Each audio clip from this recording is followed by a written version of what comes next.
ہاں تو اللہ دنیا کے غموں سے اور فکروں سے نجات دے دے گا.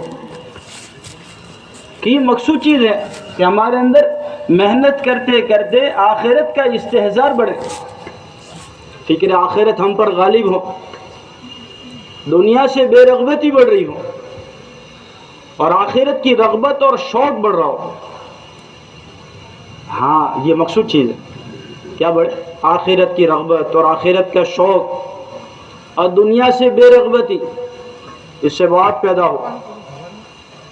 ہاں کہ دیکھو صحابہ رضی اللہ تو مجمعین کی پیری سیرت کو اٹھا کے دیکھیں کہ اس کے اندر میں یہ بات ملتی ہے کہ جتنا بھی محنت کرتے جا رہے ہیں ان کی فکروں میں آخرت بڑھتی چلی جا رہی ہے. موت کا استحضار، اللہ سے ملاقات کا شوق. ہاں کہ بلال رضی اللہ تعالیٰ دنیا سے رخصت ہو رہے ہیں اور بیوی رو رہی ہیں. پوچھا کیوں رو رہی ہیں، کیوں رو رہی ہیں؟ تو کہنے لگی اس وجہ سے کہ آپ سے جدائی ہو رہی ہے. ارے اللہ کی بندی، میں تو اس چیز کا کتنے وقتوں سے انتظار کر رہا ہوں، اس وقت کا انتظار کر رہا ہوں کہ میں جلدی چلا جاؤں تاکہ اپنے ساتھیوں سے میری ملاقات ہو جائے. لو کہاں کا شوق ہے؟ دنیا میں رہنے کا، دنیا بڑھانے کا، دنیا کی چیزیں اور نقشے بڑھانے کا، کہ نہیں آخرت کا، اللہ سے ملاقات کا، آقا صلی اللہ علیہ وسلم کے دیدار کا، آقا کے پڑوس کا، آقا سے ملاقات کا. اس کا شوق بڑھ رہا ہے. اللہ کرے، اللہ کرے، اللہ پاک ہمیں اپنے فضل سے نصیب فرما دیں. یہ پوری محنت کا خلاصہ یہ ہے کہ ہمارے اندر میں آخرت کا استحضار بڑھے اور ہماری فکروں میں آخرت آ جائے، ہماری سوچ میں آخرت آوے. اگر یہ فکروں میں آ گئی اور یہ ہماری سوچ میں آ گئی تو پھر یہ منتقل ہوگی گھروں میں، محلوں میں، بستیوں میں. ہاں کیونکہ جسے عیسی صاحب رحمۃ اللہ علیہ فرمایا کرتے تھے دنیا میں وہ چلے گا جو داعی لے کر چلے گا. دنیا میں کیا چلے گا؟ جو داعی لے کر چلے گا. ہماری فکروں میں جو ہوگا وہ لوگوں میں منتقل ہوگا. ہاں اس لیے پہلی بنیادی چیز یہ ہے کہ ہماری فکروں میں آخرت آوے.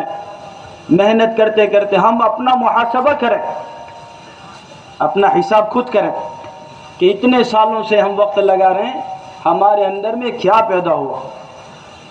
یا دنیا سے بے رغبتی پیدا ہو رہی ہے یا دنیا کا شوق بڑھ رہا ہے؟ ہاں آخرت کی رغبت بڑھ رہی ہے، شوق بڑھ رہی ہے. میں کہاں جا رہا ہوں؟ میرے اندر میں اللہ کی ذات علی کے ساتھ کا تعلق کتنا بڑھ رہا ہے؟ میں اس کا محاسبہ کروں خود اپنی ذات سے. دیکھو میں تو اپنا سبق سناتا ہوں بھائی. ہاں یہ ہے. آپ حضرات تو ماشاءاللہ یہ تو مجا و مجمع ہے، اللہ کا شکر ہے. اس میں علماء بھی ہیں، قرآن احباب بھی ہیں ماشاءاللہ. لیکن یہ تو مشورے کی بنیاد پر ایک سبق سنا رہے ہیں آپ کے سامنے. ہاں یہ ضرورت ہے. اللہ کرے، اللہ کرے ہمارے اندر میں یہ بنیاد ہے، ہم اپنا محاسبہ کریں. اسی کو حضرت عمر رضی اللہ تعالیٰ عنہ کا قول ہے نا، اپنا حساب کرو اس سے پہلے کہ تمہارا حساب لیا جائے.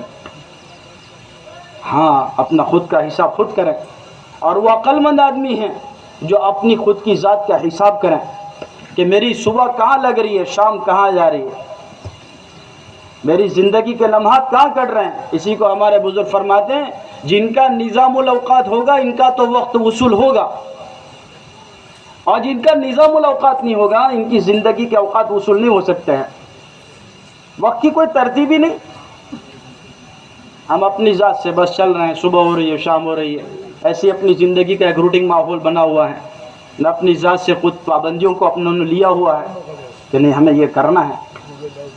ہاں یہ بنیادی چیز اپنی ذات سے تعلق مع اللہ کے ساتھ میں، اللہ کی ذات علی کے ساتھ کامل تعلق بڑھانے میں، کہ یہ ہمارے اندر میں یہ فکریں بڑھیں کہ اس کے ذریعے سے آخرت کا شوق اور رغبت بڑھتا چلا جائے. ہاں اور پھر کہ یہ ایمانیات میں کمال پیدا کریں، اور پھر کہ عبادات میں اپنی ذات سے قوت پیدا کریں، اپنے اعمال میں پابند بنیں، عبادات میں اپنی ذات سے. یہ دعوت اور عبادت کا جوڑ ہے. کیا ہے؟ دعوت اور عبادت کا جوڑ ہے.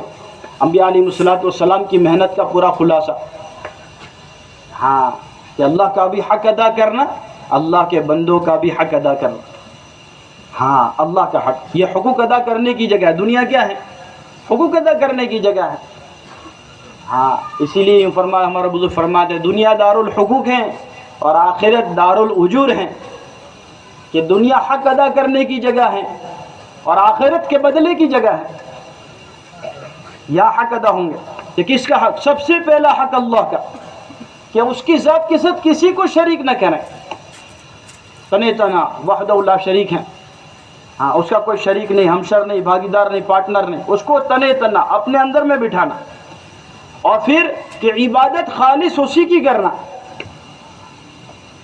ہاں کہ جس سے سب کچھ ہونا یقین کرے گا تو ہر حال میں اس کی اطاعت کرے گا اور ہر حال میں اس کی عبادت کرے گا، اس کی مان کر چلے گا.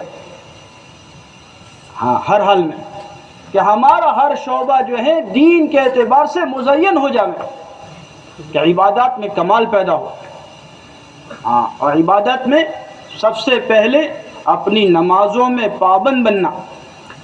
ماشاءاللہ یہ حضرات، ماشاءاللہ یہ مجمع تو وہ ہیں جو محنت کرنے والا مجمع، اللہ کا بڑا شکر اور احسان ہے، بڑا فضل ہے. لیکن کیسے کرنا؟ کہ اپنے آپ کو آگے بڑھانا. ہاں سچ بتاؤ میرے پیارو، دنیا کے اعتبار سے کوئی آدمی ٹھہراؤ پسند کرتا ہے؟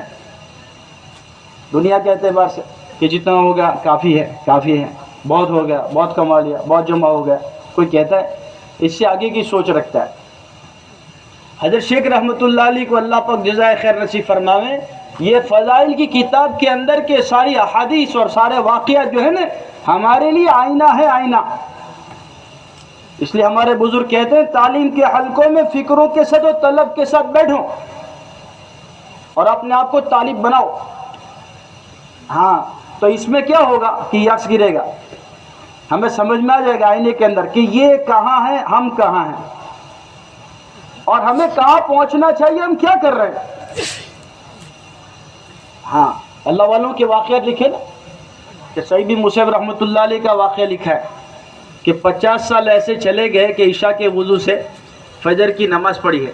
سنتے نہیں سنتے بھائی، ہے نا، سنتے نا. 12 علماء نے لکھا ہے، اس سے آگے کی ایک بات آگے ہم بار بار سنتے ہیں. 40 سال زندگی کے ایسے گزرے ہیں کہ جس میں اذان ہوئی ہو اور مسجد میں موجود نہ ہو، ایسا نہیں ہوا. لو کتنے سال ایسے گزرے؟ 40 سال زندگی کے ایسے گزرے. کیا ہوا؟ ترقی ہوئی. کہ 40 سال ایسے گزرے کہ اذان ہوئی اور مسجد میں موجود نہ ہو، ایسا نہیں ہوا. یعنی اذان سے پہلے آ گئے، انتظار نماز میں ہیں. ہاں اور ان کے بارے میں مشہور تھا کہ یہ اپنے گھر اور مسجد کے علاوہ تیسری کسی جگہ نہیں جاتے. حضرت شیخ نے لکھی ہے یہ بات بھی. کیا تھا؟ اپنے آپ کو پابند بنایا تھا. ایک اللہ والے کا واقعہ لکھا ہے نا، ہاں کہ عصر کی نماز کے بعد گئے اور پوچھا بھائی فلانے صاحب کہاں ہیں؟ کہ بولے سوئے ہوئے. تو کیا کہا؟ یہ وقت سونے کا ہے. بس اتنا بول دیا. پھر اپنے نفس کو کہا تجھے یہ کیا ضرورت تھی یہ کہنے کی؟ کیا معلوم کون کس حال میں ہو، اور تو نے یہ کیوں کہہ دیا کہ سونے کا ہے، جاگنے کا ہے؟ اب تجھے 1 سال تک زمین پر نہیں لیٹا ہوں گا. سزا دی اپنے آپ، محاسبہ اپنی ذات کا. اور وہاں کیا ہو رہا ہے کہ پابندی میں ترقی. ہمارے اندر میں بھی وہ ترقی آئے. ہاں ہمارے مولانا اسماعیل صاحب دامت برکاتہم اللہ ان کی عمر میں برکت نصیب فرمائے، حضرت مولانا اکثر مشوروں میں یہ بات کہتے ہیں، بھائی یہ ہمارا مجمع جو ہے جن باتوں کو لے کر چلے گا بستی علاقوں میں وہ باتیں چلے گی. ہمارا مجمع اگر جو ہے نمازوں کے بعد فوراً اٹھ کر چلا گیا، حالانکہ کیا کام ہوتا ہے، کتنی مشغولی ہوتی، کیا معاملہ رہتا ہے، سوچیں ہم اپنی ذات سے. ہاں اگر اس وقت کے مصنون اذکار ہم نے نہیں کیے اور ہم اس ادھر ادھر کی باتوں میں لگ گئے، سچ بتاؤ لوگوں میں وہی بات چلے گی. گشتوں میں سے یہ مجمع آیا ہے اور اپنی مسجدوں میں بات چیت میں لگ گیا اور سنت قضا ہو گئی. ہاں سنت قضا ہو گئی تو سچ بتاؤ لوگوں میں کیا چلے گا؟ یہی چلے گا. حالانکہ یہ وقت کون سا تھا؟ دعاؤں کی مقبولیت کا تھا کہ یہ گشت کر کے آیا ہے. گشت کے بعد دعائیں قبول ہوتی ہیں، اذان اور اقامت کے دوران دعا قبول ہوتی ہے، سنت اور فرض کے دوران دعاؤں کی قبولیت کا وقت ہے. اگر یہ اپنی ذات سے جو ہے اپنے آپ کو پابند بناتا تو اس کے پیچھے اس کا مجمع پابند بنتا. حضرت وہاں فرما رہے تھے ایک موقع پر کہ ایک جگہ پر یہ فضیلت سنائی کہ بھئی جو لوگ عصر سے پہلے کی 4 سنتوں کا اہتمام کرتے ہیں اللہ کی رحمتیں ان پر نازل ہوتی ہیں.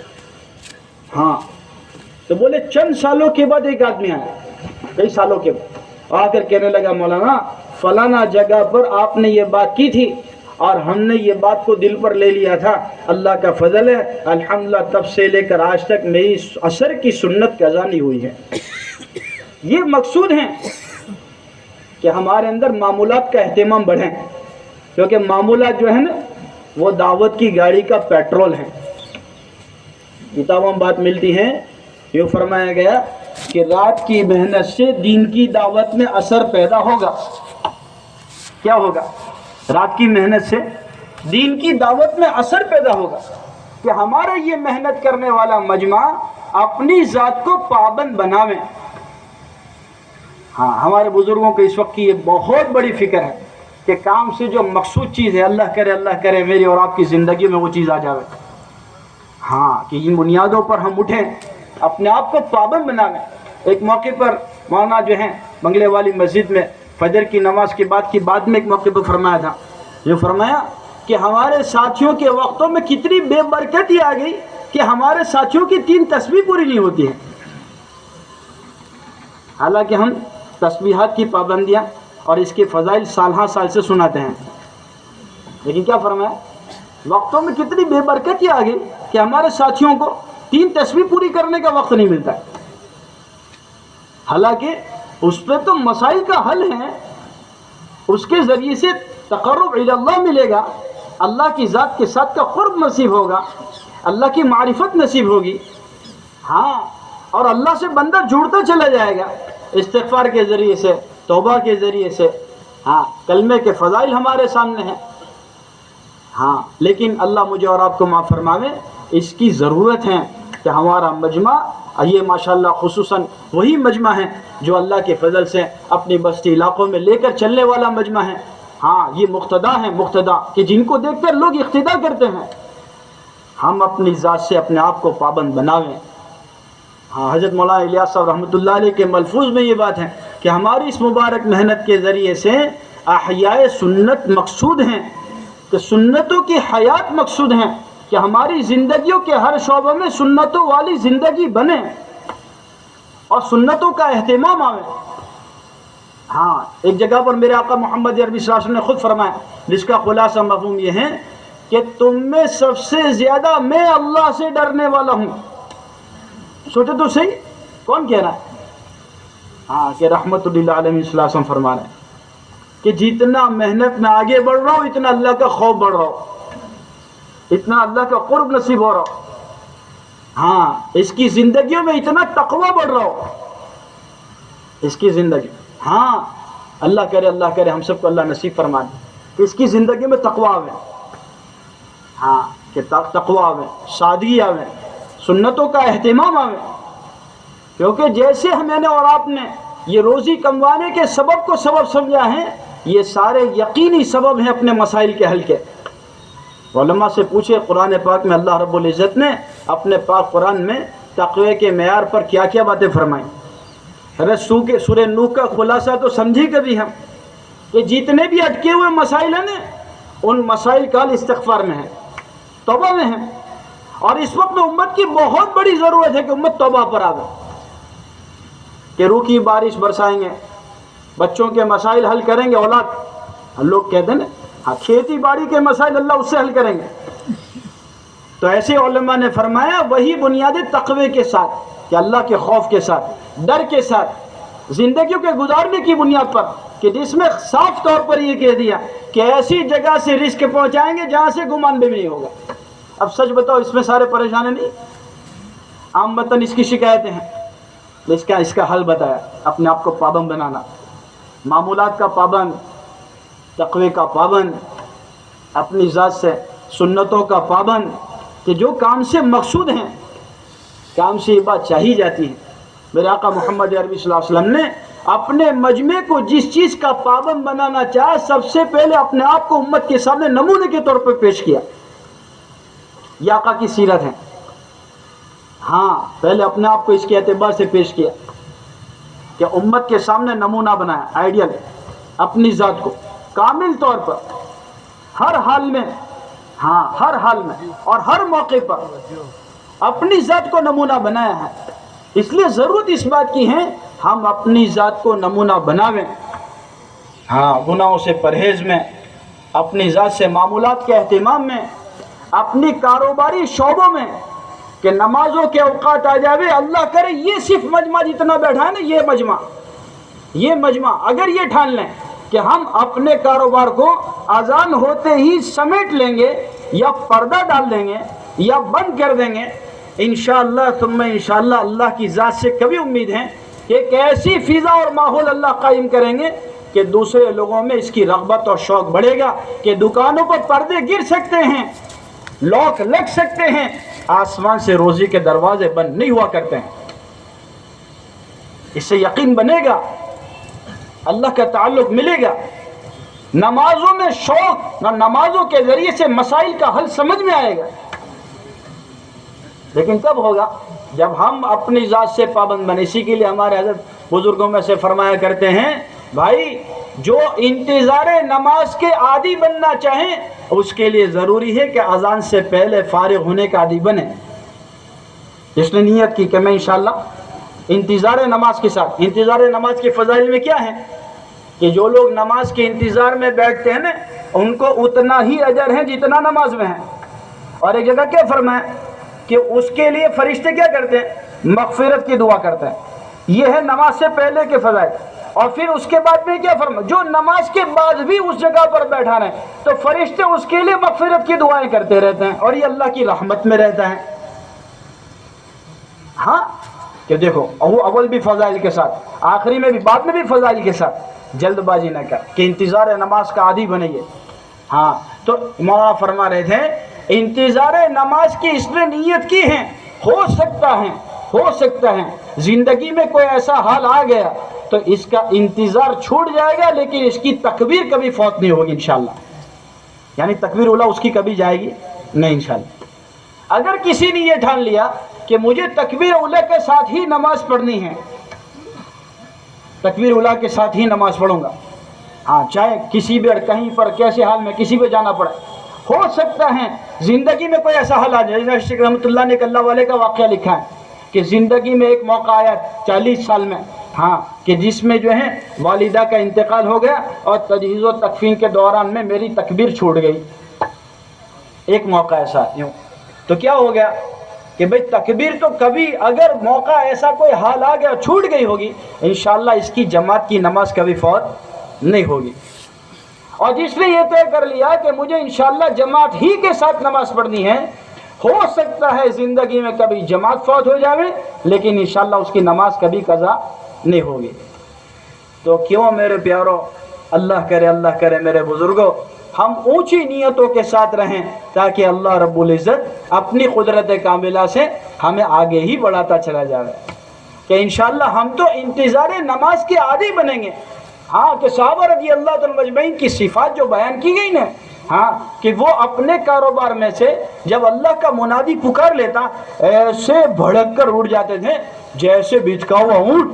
ہاں کہ کوئی آ گیا ایک دم ایسے بھڑک کے اڑ جاتے اور اپنی کاروبار کی ساری چیزوں کو چھوڑ کے بھاگتے. حضرت علی رضی اللہ تعالیٰ عنہ کے بارے کے اندر میں لکھا ہے کہ جیسے اللہ کا منادی پکار لیتا چہرے کا رنگ بدل جاتا تھا، چہرے کا رنگ بدل جاتا.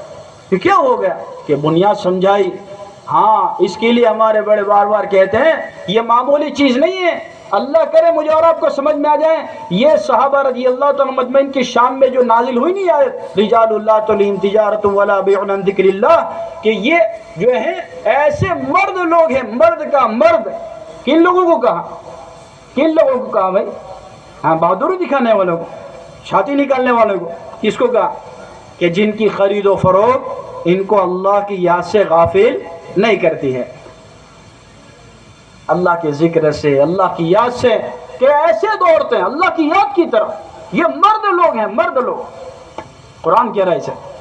ہاں یہ ہیں، یہ بنیادی چیز ہیں. اللہ کرے ان مردوں میں اللہ ہمیں بھی شامل فرما دیں کہ اس کی آگے بڑھنا، اپنی زندگیوں کے صفات میں ہماری ترقی ہو، اپنے معمولات میں ہماری معمولات کی پابندیاں زندگیوں میں آوے. خصوصاً جو ہے میرے بھائی دوستوں بزرگوں کہ یوں فرمایا ہماری محنت کا خلاصہ جس کی بنیاد پر کہ ہم سالہ سال سے کہتے ہیں بھائی عشاء کی نماز جو جماعت کے ساتھ پڑھے گا آدھی رات کا نماز کا ثواب، فجر کی نماز جماعت کے ساتھ پڑھے پوری رات کے اجر۔ اس مجمع کو تو جو ہے راتوں کی محنت بڑھانے کی ضرورت ہے، ہم سب کے لیے تو یہ ضرورت ہے کہ ہماری راتوں کی محنتیں بڑھیں۔ ہاں اللہ کے تعلق میں حضرت مولانا الیاس رحمۃ اللہ علیہ کے ملفوظ میں یہ بات ملتی ہے۔ حضرت مولانا الیاس رحمۃ اللہ علیہ فرماتے تھے ہماری اس مبارک محنت کے ذریعے سے امت میں قوت دعا بڑھانا مقصود ہے۔ کیا بڑھانا مقصود ہے؟ قوت دعا، دعاؤں کی طاقت بڑھانا مقصود ہے۔ اللہ مجھے اور آپ کو معاف فرمائے، آج ہم دعا کی طاقت ہی کو نہیں سمجھیں، یہ کتنی بڑی طاقت والی چیز ہے۔ اور راتوں کے تیر تو نشانے پر لگا کرتے ہیں کہ وہ وقت ہوتا ہے اللہ کو منوانے کا، اللہ سے قرب حاصل کرنے کا۔ ہے شیخ رحمۃ اللہ لکھا ہے نا، ہاں کہ تہجد کی بنیادوں کے فضائل جو لکھے، فضائل نماز میں آخر میں کہ کیا بنیاد ہے؟ ہاں کہ تہجد صالحین کا طریقہ ہے، اور اس کی بنیادوں پر جو ہے کہ یہ بنیادی چیز اللہ کرے مجھے اور آپ کو سمجھ میں آ جائے، ہماری تو بنیاد یہ ہو کہ فجر سے پہلے ہم اپنے معمولات پورے کر لیں اور ان کے معمولات محفوظ رہیں گے۔ جو انشاءاللہ فجر سے پہلے معمولات کے پورا کرنے کے عادی بنیں گے تو سچ بتاؤ ان کی جماعت کبھی فوت ہوگی؟ جب یہ اپنی ذات سے اتنے پابند بنیں گے تو کبھی نماز فوت ہو سکتی ہے، جماعت فوت ہو سکتی ہے تو نہیں۔ ہاں لیکن یہ کب ہوگا؟ جب اپنی راتوں کی حفاظت کریں گے۔ ہاں راتوں کی حفاظت، جیسے مولانا دوران بات میں ایک بات کہی تھی، بعض گناہ ایسے ہو جاتے ہیں کہ جس سے جو ہے آدمی تہجد سے محروم ہو جاتا ہے، اور بعض گناہ، اس سے علماء نے ایک بات لکھی ہے کہ بعض خیر کے کاموں سے آدمی محروم ہو جاتا ہے کہ بعض گناہ کی وجہ سے۔ اس میں خصوصی طور پر اپنے وقتوں کی نگرانی اور وقتوں کی حفاظت ہے کہ ان ڈبوں میں اپنے اوقات کو، راتوں کو ضائع نہ کریں، اللہ کے لیے اپنی حفاظت کریں، ان ڈبوں میں اپنے اوقات کو ضائع نہ کریں ہم۔ ہاں کہ گھنٹوں کا گھنٹے اس میں نکل رہا ہے۔ ہمارے بزرگ فرمانے نے یہ فرمایا ایسی ہر گپ شپ میں لگ جانا جس میں نہ دین کا فائدہ نہ دنیا کا فائدہ ہو، وہ تو اس سے غفلت ہی پیدا ہوتی ہے۔ اور ایک بزرگ فرما رہے تھے کہ اس سے تو جو ہے وقت کی خودکشی ہے۔ اللہ حفاظت فرمائے، اپنی حفاظت کریں ورنہ پھر ہم اپنی نسل کو کیسے بچا سکیں؟ ہر چیز کو بقدر ضرورت، بوقت ضرورت، بس ختم معاملہ ہوگا۔ بوقت ضرورت اور بقدر ضرورت وہی ہیں، تب تو اسے نفع اٹھا سکیں گے، ورنہ کیا ہوگا کہ تیریاک جانا نہیں تو زہر اثر کر جائے گا۔ تیریاک جانتے نہیں، ہاں زہر سے بچنے کا، تو پھر کیا ہوگا؟ زہر اثر کرے گا۔ ہاں کہ یہ بوقت ضرورت بقدر ضرورت۔ ہم ہیلا بناتے ہیں، فلاں نے یوں فرمایا کہ یہ بھی استعمال کرتے، یوں بھی استعمال کرتے، وہ بھی استعمال۔ بھائی ان کو اس کا طریقہ معلوم ہے، ہم کو تو نہیں، ہم تو یہی کہتے ہیں۔ ہاں ایک صاحب کو کسی نے کہا، ہاں تو انہوں نے یوں کہا کہ بھائی ان کو معلوم ہے طریقہ، ہم کو معلوم نہیں ہے کہ اس میں سے کیا لینا چاہیے، اس میں سے کیا چھوڑنا چاہیے، اور لینے کی چیز کو نہ لیا، نہ لینے کی چیز کو لے لیا تو نقصان ہو جائے گا۔ سمجھ ماری بات؟ اس لیے بہت ضروری ہے اپنی ذات کی حفاظت۔ تو انشاءاللہ کیا ہوگا کہ میرے آقا صلی اللہ علیہ وسلم کی حدیث پاک کا خلاصہ ہے راتوں کے بارے میں، یہ فرمایا کہ جو ہے 3 کاموں کے علاوہ راتوں کو، اور ایک حدیث پاک کا تو خلاصہ یہ ہے کہ مغرب عشاء سے پہلے سونے کو اور عشاء کے بعد کے جاگنے کو آقا نے ناپسند فرمایا۔ ایک جگہ پر تو یوں فرمایا، ہاں تو یہ فرما، پھر علماء نے اس کی تشریح میں لکھا کہ تین قسم کی بنیاد پر کچھ اجازت۔ ایک تو جو ہے یہ فرمایا کہ عبادت میں، اللہ کے قرب میں، اللہ کے تعلق، معرفت، دین اور دین کی محنت میں اس کو وقت لگانے کی اجازت۔ دوسرا یہ فرمایا کہ گھر والوں کی جائز ضروریات میں، اور تیسری بات فرمائی اگر حلال کمائی کے اعتبار سے کوئی معاملہ ہے تو اس کے اندر میں کچھ یہ فرمایا گنجائش ہے، ورنہ اپنی راتوں کو ہم ضائع نہ کریں، کیونکہ راتوں کی غفلت صبح اثر کرے گی۔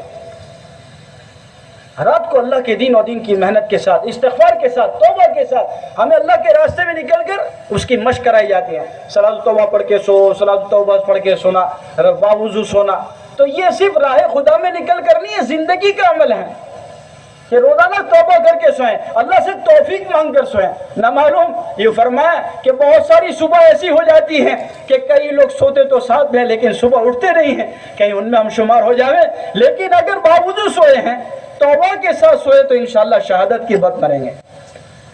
کوئی شہادت کی تمناؤں کے ساتھ میں یوں فرما کے چلا ہے، اور اگر اپنے گھر پر موت آئی تب بھی وہ انہی میں شمار کیا جائے گا. معمولی چیز نہیں ہے. اس لیے ہمارے اندر میں یہ شوق بڑھے ہیں.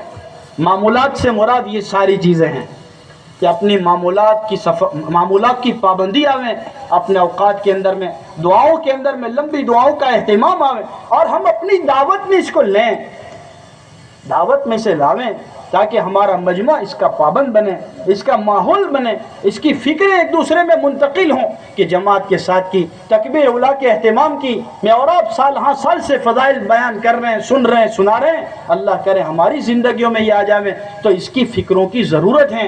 ہماری تسبیحات، ہماری تلاوت، روزانہ اللہ کے کلام کے پڑھنے کا کچھ وقت طے کرنا کہ مجھے چین نہ آوے کہ اللہ کے قرآن کے پڑھنے کے بغیر دن کیسے گزر جاوے.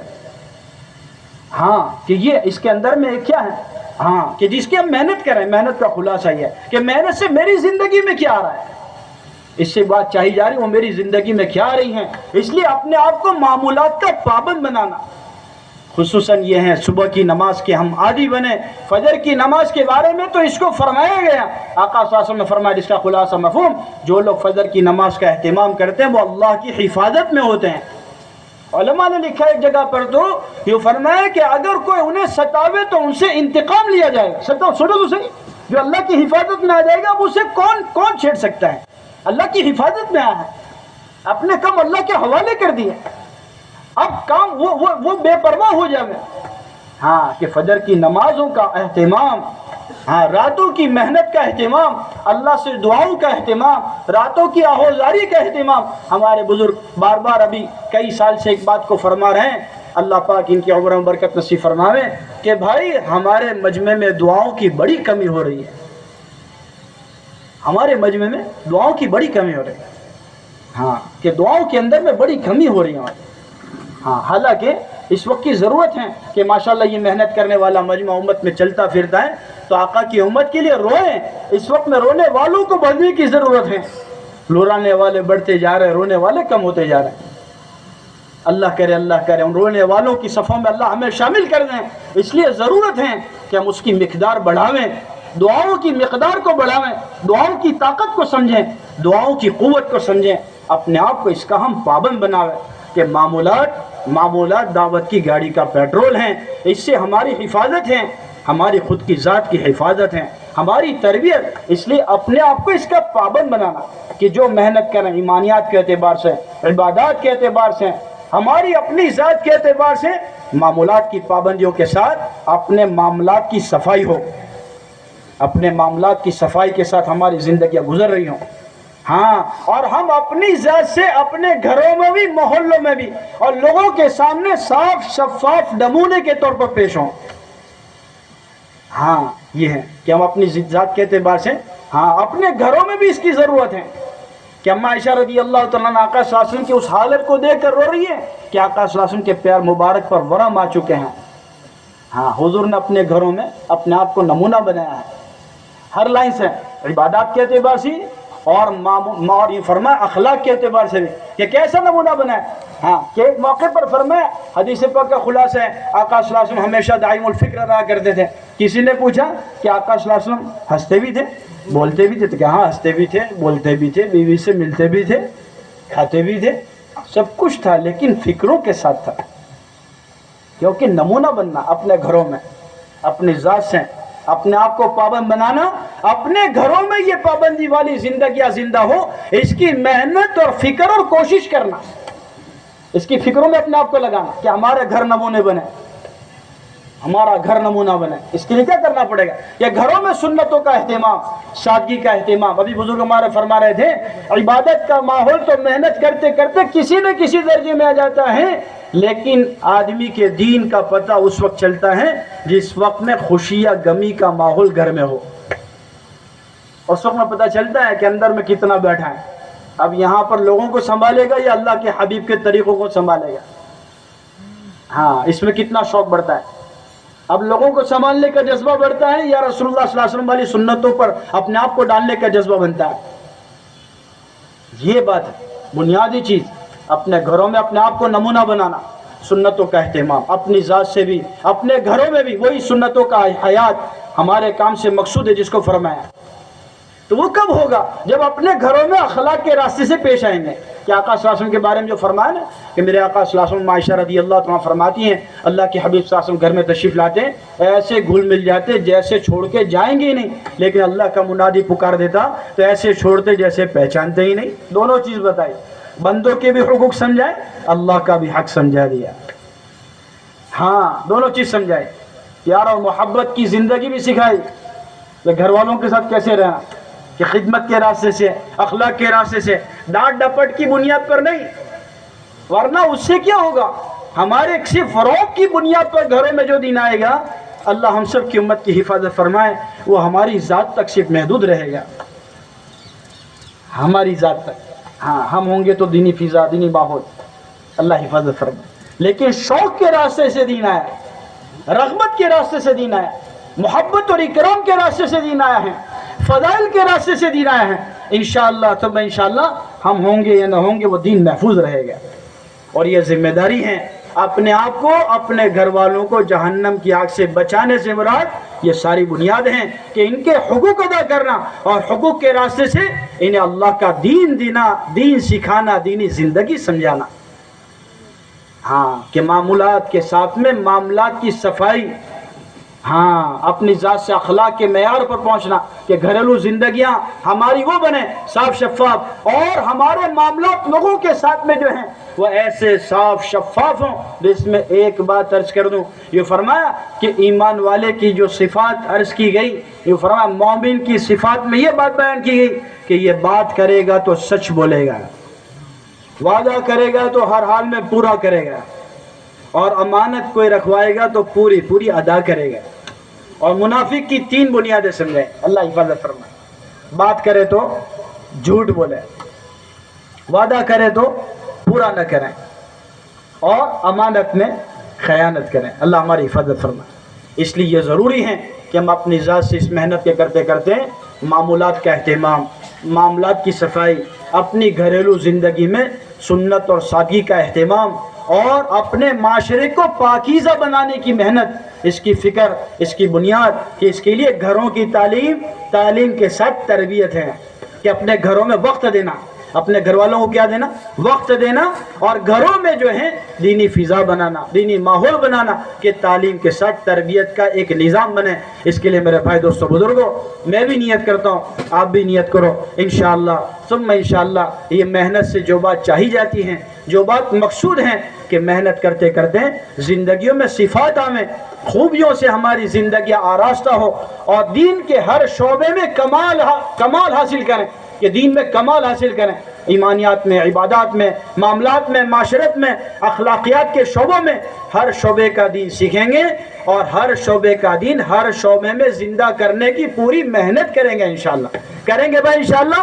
ہاں اسی کو ہمارے بزرگ فرما رہے ہیں، یہ علم اور ذکر جو ہے نا ہماری یہ دعوت کی گاڑی کے دو پہیے ہیں، اس لیے اخیر تک سیکھتے رہنا، دین بھی سیکھنا، دین کی محنت بھی سیکھنا، اور سیکھتے سیکھتے اپنے آپ کو چلاتے رہنا، اس لیے بہت ضروری ہے ہر موقع کا دین ہر موقع میں سیکھیں گے، اور ہر موقع پر زندہ کرنے کے لیے اپنے آپ کو ہر موقع پر حرکت میں لائیں گے، اور اس کے لیے اپنی قربانی کی سطح کو مشورے کی ماتحتی میں آگے بڑھاتے ہوئے اللہ سے اپنی ذاتوں کو اور امت کو قبول کرانے کی محنت کریں گے بھائی انشاءاللہ۔